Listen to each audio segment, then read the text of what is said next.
Halo saudaraku semuanya, selamat datang kembali di MNS Indonesia. Dan kali ini kita akan membahas sebuah balapan Formula One di GP Azerbaijan 2024 yang menurut gua ini balapan yang bikin gua stres sendiri ya guys ya.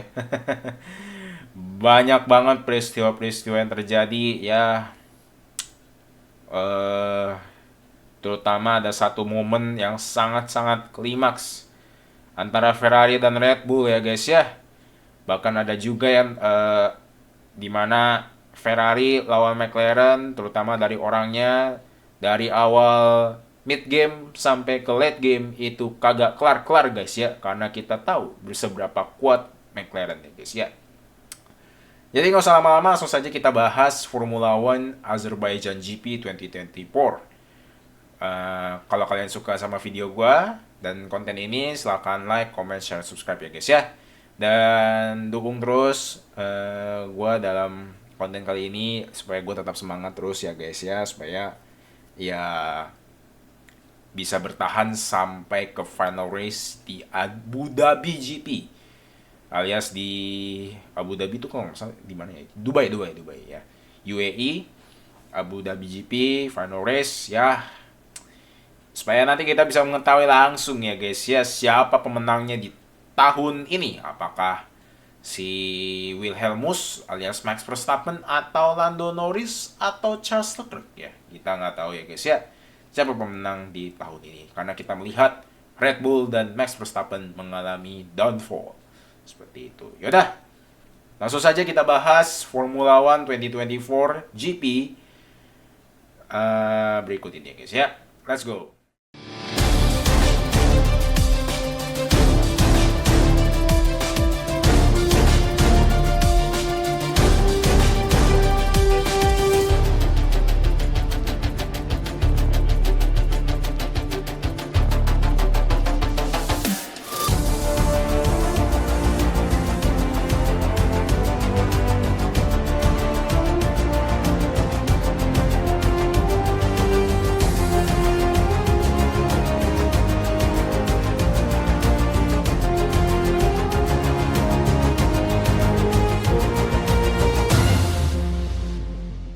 Oke, kali ini kita akan membahas mengenai balapan di Azerbaijan alias di sirkuit Baku ya guys ya, kalau nggak salah namanya ya.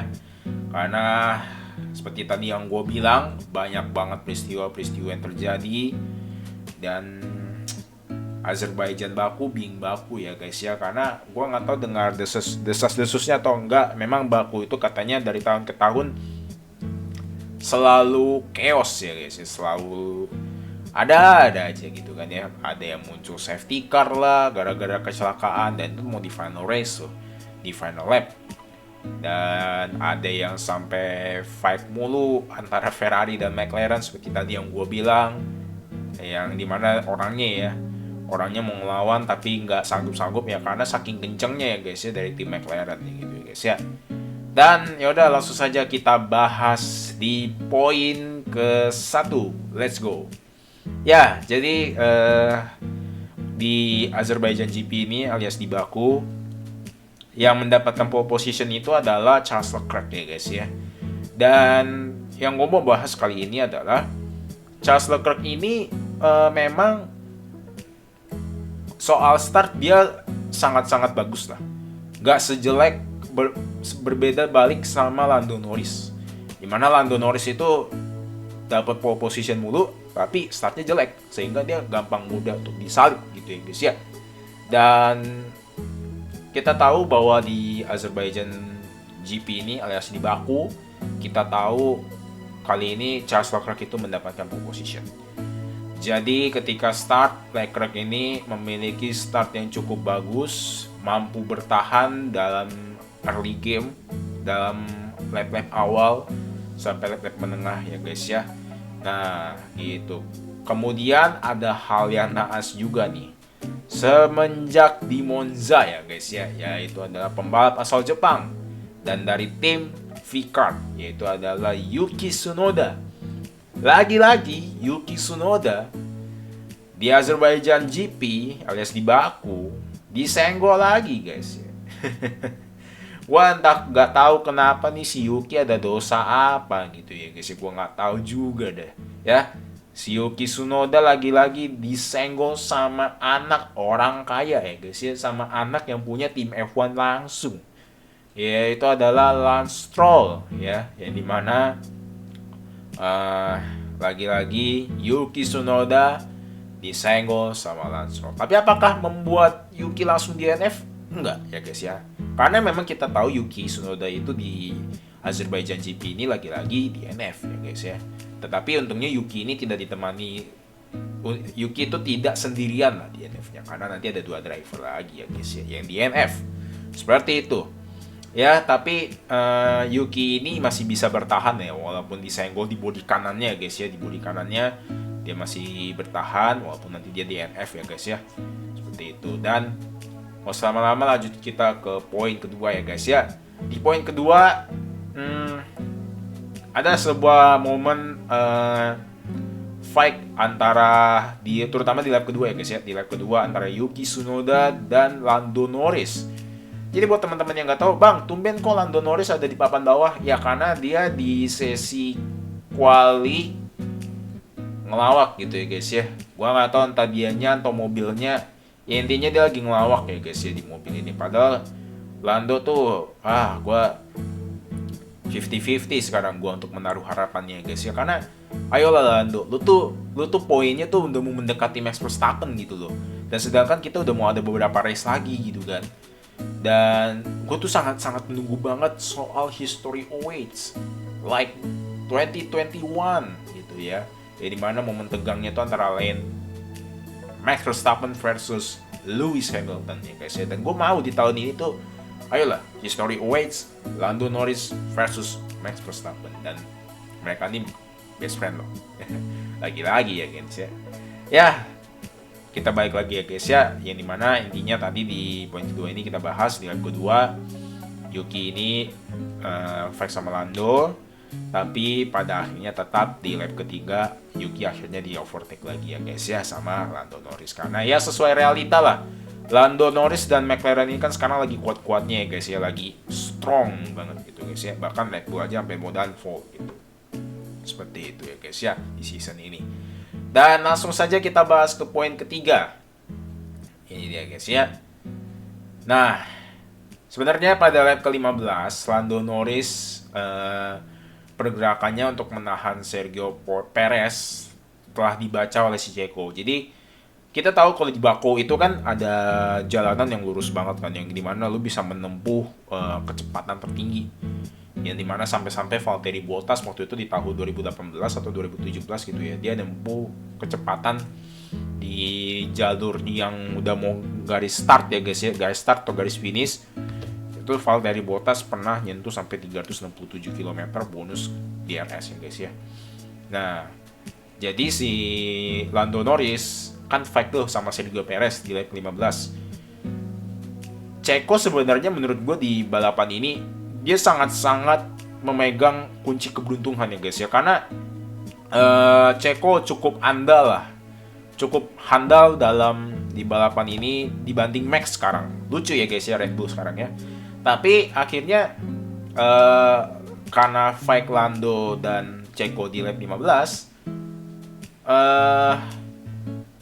Checo itu menyadari bahwa Lando tuh nahanin si Checo. Bahkan tim Red Bull pun juga sangat sadar banget si Lando ini menahan si Checo. Tapi ya itulah balapan F1 ya guys ya, karena memang posisi itu, memperebutkan posisi itu sangat-sangat penting. Seperti itu ya, makin ke atas pun makin bagus, dan kalau misalkan lo rebut ke atas pun ya makin bersyukur guys ya, dapat poin demi mencapai poin minimal dari P10 ya guys ya. Dan ya walaupun pada akhirnya di lap ke-16 lap ke-16 Lando akhirnya disalip juga sama Sergio Perez. Lagi-lagi ya guys ya, Red Bull tuh entah kenapa kayak kuat banget di sini kan, yang dikendalikan sama Sergio Perez. Tapi ini bukan mau yang gue bahas, karena tuh ya basic lah, bahas overtake dan segala macam. Ini gue ambil dari Formula One Formula One highlights ya di channel YouTube-nya seperti itu. Yang mau gue bahas adalah yang bikin gue cengang adalah kapan lagi kita lihat Alexander Albon di papan atas ya guys ya. Terutama di atas top 5, bahkan di P3 kalau nggak salah waktu itu gue lihat banget. Ini gue ngeliat-liat ya guys ya, semenjak Williams itu pas, terutama pada saat si Logan Sargent keluar dari Williams, karena ya udah bye bye Logan Sargent, what the fuck is kilometer, gue nggak peduli juga ya, lu performa jelek gitu kan, tapi semenjak diganti sama Franco Colapinto, ini gue suka banget guys, karena damn, Franco ini dia dari pembalap F2 ya, tapi akhirnya mendapatkan kursi untuk menggantikan Logan Sargent. Franco ini menurut gue performance-nya sangat-sangat bagus dibanding Logan Sargent, dimana dia sebenarnya cukup jago, bisa menyentuh papan atas lah ya, setidaknya top 10 atau under top 5 gitu, masih oke lah menurut gue. Dan ya itu di poin ketiga ya guys ya, ada Lando versus Sergio Perez, dan ada Williams akhirnya dapat posisi tertinggi ya guys ya, karena walaupun akhirnya Williams tidak menyentuh top 5 ya guys ya. Dan langsung saja kita ke poin keempat. Nah ini dia guys ya, inilah momen yang bikin gue cengang ya guys ya.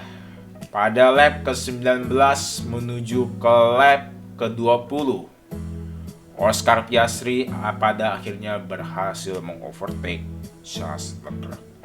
Kita tahu bahwa Red Bull menuju downfall, dan sekarang yang paling kuat adalah McLaren dan Ferrari dan Mercedes. Jadi kalau gue nilai secara 1, 2, 3, satunya tuh McLaren, 2 Ferrari, 3 Mercedes ya. Ini lagi kuat-kuatnya ya guys ya, untuk menyentuh World Championship kepada driver. Ya, gue sangat-sangat kaget. Oscar Piastri ini kuat banget guys. It's very very strong. Bahkan dia sampai mengovertake Charles Leclerc ya guys ya, di lap ke-20.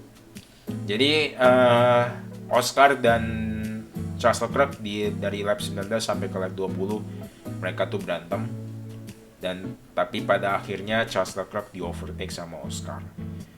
Dan ibarat kata tuh yang mau gue bahas di sini adalah ibarat kata tuh kayak lu di game MOBA, role lu tuh support, tapi justru lu tuh jadi carry gitu. Ngakak banget ya guys ya, dan cengang banget sih, dan ternyata berhasil, and it works gitu loh, sebagai secondary atau sebagai wingman lah ibarat katanya kalau di F1 ya guys ya, gue kurang tahu juga ya. Intinya Oscar tuh sebagai kalau gue di season ini sebenarnya tuh dia sebagai support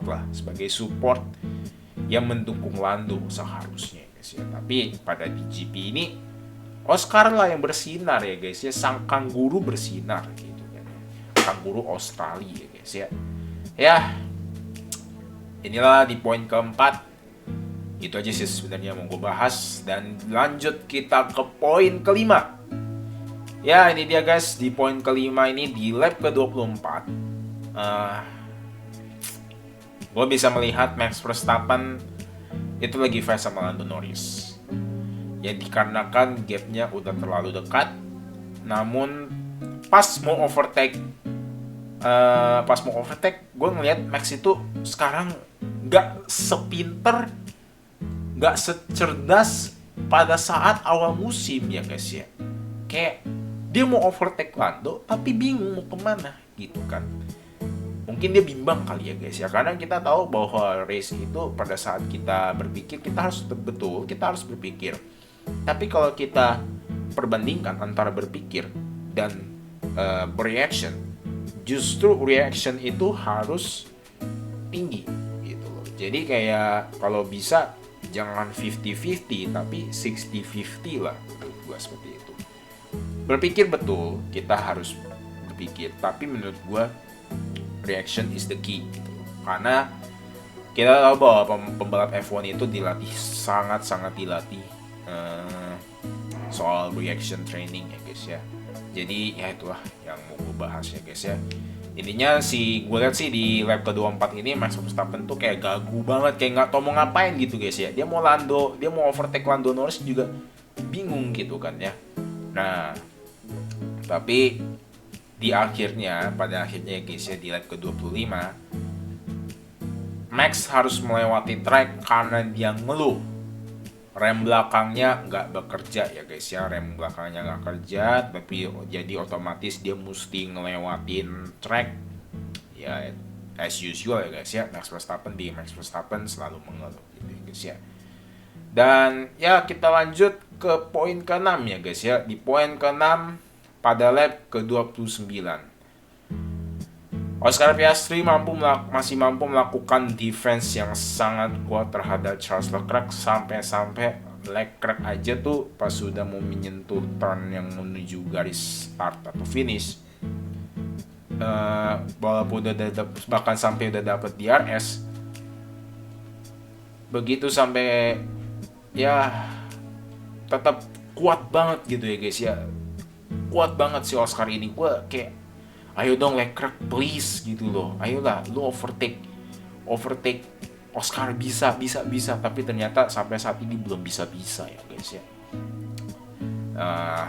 Ya begitu aja ya guys ya dari Oscar dan Leclerc ya. Dan gitu terus sampai lap ke-33 dan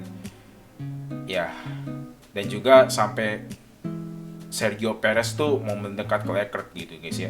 Jadi karena si Leclerc mau overtake Oscar tapi nggak nyampe, itu tuh fight-nya sampai bertahan lama gitu. Bahkan sampai Checo yang tadinya gap-nya sangat jauh dan mau mendekat, itu sampai buat menciptakan kereta gitu ya guys ya. Sampai menciptakan kereta antara Oscar, Leclerc sama Sergio Perez seperti itu. Dan ya, kembali lagi kita langsung saja bahas ke poin ke-7 ya guys ya, yang dimana George Russell yang berada di posisi ke-7 bisa-bisanya mengovertake Max Verstappen. Kembali lagi, overtake-nya di mana? Ya overtake-nya di jalur yang menuju garis start atau garis finish seperti itu. Yang dimana itu kan sangat lurus banget dan tuh dapat DRS guys. Dan ya, hingga di posisi ke-6 ya George Russell akhirnya berhasil ya guys ya, meraih posisi ke-6. Ini menurut gue sangat-sangat menunjukkan Red Bull is not very good, sedang tidak baik-baik saja guys ya. Nah yaudah, kemudian kita lanjut ke poin ke-8 ya. Di poin ke-8 ini bisa kita lihat bahwa Lando Norris pada lap ke-38 telah menggantikan Banhart-nya menjadi Banhart yang baru. Akan tetapi pada di turn 1 kita tahu bahwa di saat lap ini Charles Leclerc tetap terus bertarung dengan Oscar Piastri. Kemudian ada hal lucu di mana Oscar memiliki kehilangan grip sehingga hampir kehilangan kendali. Menurut gue itu sangat-sangat bagus juga untuk Charles Leclerc ya guys ya. Wah, si Oscar nih lagi kacau nih gripnya kan, lagi jelek. Ini harusnya bisa jadi kesempatan gue untuk overtake si Oscar gitu kan. Karena gini guys, di Formula One itu lu nge-slide dikit aja, itu bisa kehilangan gapnya sangat-sangat banyak. Bisa 0,2 lebih lu bisa hilang. Dan ya sangat-sangat fatal lah kalau lu nge-slide dikit sebenarnya. Tapi ya dimana menurut kita seharusnya Charles Leclerc bisa mengovertake Oscar Piastri, yang dikarenakan Oscar Piastri memiliki slide sedikit. Justru hal kocaknya adalah Charles Leclerc juga nge-slide. Bingung kan? Gua ngelihatnya pada saat live itu langsung ya aduh, Ferrari, Leclerc ya guys ya. Dan ya bisa loh. Mistake-nya tuh beruntun gitu kan antara Oscar dan Leclerc seperti itu. Dan ya, langsung saja kita kembali lagi ke poin ke-9 ya guys ya. Nah, Di lap ke-50, ini adalah momen yang menurut gua sangat menegangkan ya guys ya. Yang dimana Sergio Perez yang berada di posisi ketiga, itu gapnya antara Leclerc sudah dekat banget ya guys ya, sehingga dia udah mau overtake Leclerc di turn ke-1. Namun pada akhirnya Leclerc tetap tidak menyerah dan tetap teguh dan bisa melakukan defensif yang sangat kuat. Bahkan saking lamanya Checo dan Leclerc sampai-sampai Carlos Sainz juga deket gitu guys ya. Tapi untungnya Carlos Sainz ada mendekat lah. Jadi Sergio Perez tuh ceritanya posisinya udah terhimpit, ada di P3 ada Carlos Sainz. Di P4 ada Carlos Sainz, P3 ada Checo, di P2 ada Leclerc, seperti itu guys ya. Nah, kemudian Checo pada akhirnya tuh di overtake Carlos Sainz, dan gue reaksinya saat itu kayak, wih gila, akhirnya Ferrari 2-3 masih oke lah, masih good gitu loh, lumayan lah untuk Ferrari lah, nggak not bad at all lah gitu ya guys ya. Karena si Leclerc tetap teguh, Checo-nya gagal untuk meraih posisinya si Leclerc, tapi akhirnya Carlos Sainz lah yang berhasil justru melawan Checo gitu ya guys ya. Dan kita tahu bahwa Ferrari itu hampir memiliki posisi 2 dan 3 pada waktu endgame. Tapi, nah ini dia guys ya, pada di turn kedua, hal yang mengejutkan pun terjadi antara Checo dan Carlos Sainz ya guys ya. Yaitu adalah mereka berdua mengalami crash accident. Nah, ini panjang banget nih pembahasannya. Kita tahu bahwa di baku itu kan ada garis start yang lurus pada saatnya, yang kenceng banget tuh, yang bisa sampai nyentuh kilometer tinggi-tingginya, baru nyentuh turn 1 ya guys ya, belok. Nah di turn 1 Checo sama Leclerc itu sebenarnya lagi berantem. Tapi karena Checo gagal dan si Leclerc tetap teguh, berhasil akhirnya melakukan defensif yang sangat kuat, si Carlos Sainz dapat kesempatan untuk overtake si Checo, dan akhirnya Checo pun di overtake sama Carlos Sainz dan berhasil 2-3. Namun di turn 2 pada saat ini kan ini agak panjang di pembahasannya. Jadi kan pada saat udah mau di turn 2 ya, di turn 2 kalau nggak salah habis turn 2 lurus gitu kan ada mau belok tuh. Ada mau belok set. Kan kita tahu kalau race itu kan ada seni berbeloknya ya guys ya, demi mendapatkan kecepatan yang sangat bagus dan beloknya yang mantap. Jadi nggak bisa kayak mobil-mobil biasa. Jadi kita mesti ada seninya dulu gitu untuk belok. Karena itu berguna banget guys. Ya, kalau kalian main game-game sim racing atau seperti Assetto Corsa, pasti kalian tahu lah, ikutin racing lainnya, udah tahu lah racing lainnya kayak gimana guys ya. Nah, ini dia. Pada saat habis turn 2 menuju ke turn 3, si Checo ini kan sama Carlos Sainz kan, ini kan Checo nih. Ini kan Checo. Ini Checo, ini Carlos Sainz udah mau belok. Dia udah mau overtake sebenarnya. Dia udah mau overtake. Tapi pada saat si Carlos Sainz sudah mau belok menuju ke turn berikutnya, si Checo tuh tetap diem. Jadi otomatis pada saat si Checo diem, Carlos mau belok, saat ban belakang kirinya Carlos sama ban kanan depannya Checo itu kena guys, dan akhirnya nyerempet lah berdua ke pagar gitu guys, dan akhirnya terjadilah accident dan munculnya safety car gitu ya guys ya. Dan ini menegangkan banget sih, tapi pada akhirnya ya di lap ke-50 muncullah safety car gitu, dan ini masih menjadi sebuah perdebatan ya guys ya, dimana siapa yang salah antara Checo atau Carlos Sainz. Kalau gue lihat-lihat untuk sementara ini, sebenarnya yang salah adalah untuk sementara ini ya guys ya. Nah ini agak seru guys ya, coba komen di bawah siapa yang salah, Checo atau Sainz pada saat di lap ke-50 ya guys ya. Kalau menurut gue akan berpendapat ini yang salah adalah si Checo. Kenapa Checo nggak kasih, lu udah tahu udah di overtake dan lu udah si Carlos Sainz udah mau belok, Ya udah tau lah ada seninya supaya dia beloknya lancar gitu kan. Kenapa lu nggak mundur gitu loh? Lu mending mundur aja gitu daripada lu tetap maju terus. Karena kasusnya si Ceko ini tetap maju, tetap stay terus, guys. Untuk kecepatannya gitu, guys ya. Dan ya akhirnya si Ceko-nya tetap marah-marah gitu. Tapi untungnya mereka berdua setelah after DNF ya mereka sih damai-damai aja walaupun tetap tatapannya dingin ya guys ya. Seperti itu. Dan ya gara-gara accident antara Ceko dan Carlos Sainz muncullah safety car seperti itu. Dan lanjut kita ke poin ke-10 ya guys ya. Dan dimana di poin ke-10 ini adalah poin terakhir. Pada akhirnya walaupun ada safety car di final lap antara dari lap ke 50 sampai ke 51, tetaplah yang memenangkan Formula One Azerbaijan GP 2024 adalah Oscar Piastri dari tim McLaren, dan untuk posisi kedua diisi oleh Charles Leclerc ya guys ya. Dan pada di posisi ketiga diisi oleh George Russell. Gue ngelihat lagi-lagi George Russell ini entah kenapa kayak menang hoki banget ya guys ya.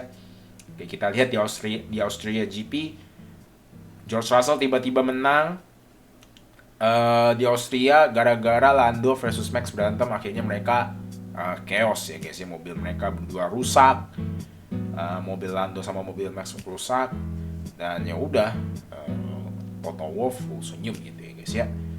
Dan ya udah di Austria GP yang menang George Russell.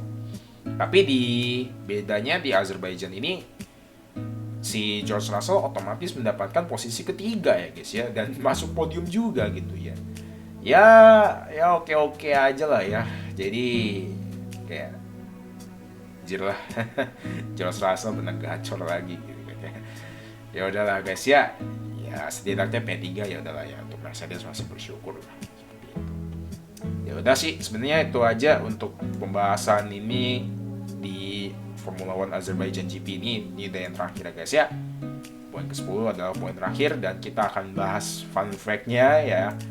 Yang dimana after the race kita tahu yang menang adalah Oscar Piastri dan tim McLaren.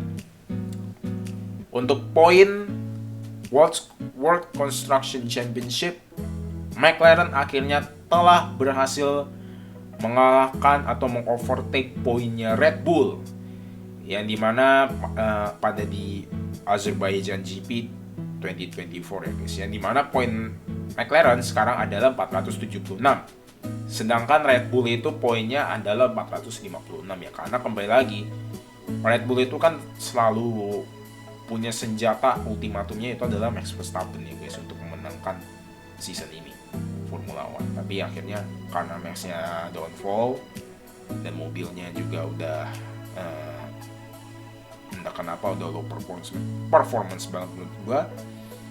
So ya akhirnya terjadilah poinnya Red Bull di overtake sama McLaren seperti itu. Dan ya semoga yang satu-satunya gue berharap adalah semoga poinnya McLaren tetap terus tinggi ya guys ya, dan mengalahkan Red Bull seperti itu. Dan fun fact berikutnya adalah kapan lagi guys ya kita bisa lihat Williams akhirnya mendapatkan poin ya, berkat Alexander Albon yang ada di posisi ke-7, dan driver baru yang seperti tadi gue udah sebutkan yaitu Franco Colapinto dari Argentina ada di posisi ke-8. Ya menurut gue masih mendingan lah daripada Williams era-eranya masih ada Logan Sargent yang dimana crash mulu ya. Menurut gue akhirnya Williams menurut gue mengambil keputusan yang tepat, yaitu adalah daripada mobilnya crash mulu udah pecah aja lah guys ya, seperti itu. Dan ya gue sangat-sangat tepuk tangan untuk Williams, congrats. Akhirnya Williams bisa bangkit ya guys ya semenjak ada munculnya Franco Colapinto ya guys ya. Dan oh iya, kita tahu di Haas ini Kevin Magnussen gak ikut balapan karena dia kena penalti semenjak di Monza ya guys ya. Dan untuk kursinya K-Mag diganti sama Oliver Bearman ya guys ya. Tapi yang harus gue salut adalah Oli Bearman ini juga dapat poin ya. baru dari waktu itu dari Arab Saudi GP ya, dia juga dapat poin, duduk di kursi Ferrari, menggantikan Carlos Sainz karena si Carlos Sainz kena usus buntu. Jadi otomatis waktu di Arab Saudi GP kursinya diganti sama Oli Bearman dan dapat poin P7 waktu itu, kalau nggak salah posisinya P7 ya di Ferrari ya waktu itu ya lumayan lah, P7 sih oke, masih still better lah. Dan kemudian di Azerbaijan GP ini juga bagus gitu loh, Oli Bearman gak jelek-jelek banget lah, lumayan lah menurut gua gitu kan ya. Waktu itu kalau nggak salah dia P10 ya di Azerbaijan GP ini ya, P10 dia di P10 dan ya bagus lah. Gue berharap, menurut gue Haas ini mengambil Oli Bearman sebagai next driver 2025 menurut gue sebuah decision yang sangat bagus. Sebenarnya nggak bagus-bagus amat sih untuk Haas ya, satunya bagus tapi untuk keduanya nggak bagus juga karena Esteban Ocon ya guys ya. Tapi gue nggak mau langsung judge si Esteban Ocon ya, mungkin di Alpine di tahun ini dia jelek, tapi kita belum tahu di Haas ya guys ya bagaimana. Seperti itu ya guys ya. Dan ya udah, itu aja untuk pembahasan kali ini. Udah 31 menit ya guys ya. Udah 31 menit video durasinya. Dan ya gue berharap semoga konten ini dapat ditonton oleh banyak orang sebagai bahan-bahan untuk mengisi waktu aja ya guys ya. Supaya nanti bisa menemani kalian kerja. Setidaknya kalian kerja nggak ada suasana sepi-sepinya lah guys ya. Seperti itu. Dan ya udah itu aja untuk video kali ini. Sekali lagi kalau kalian suka sama video gua dan konten ini, silahkan like, comment, share, dan subscribe. Dukung terus video konten channel YouTube gua kali ini di MNS Indonesia. Semoga kita tetap bisa bahas terus untuk pembahasan Formula One ini ya guys ya, terutama di season ini 2024 karena ini lagi seru-serunya loh guys ya. Red Bull lagi menuju downfall seperti itu. Dan ya udah, langsung saja kita akhiri video ini dan see you guys, goodbye, bye bye.